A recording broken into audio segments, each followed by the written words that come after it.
Hey everyone, welcome to Shop Talk. We're looking at an MS-261 chainsaw.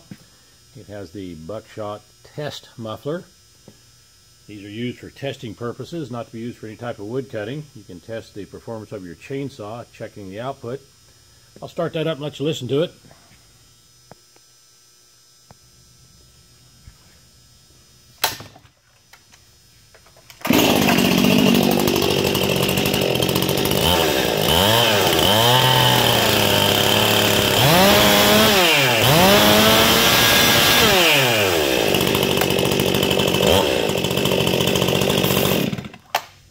You can see a gain on the output on these when you put one of these test mufflers on, but they're not to be used for any type of firewood cutting.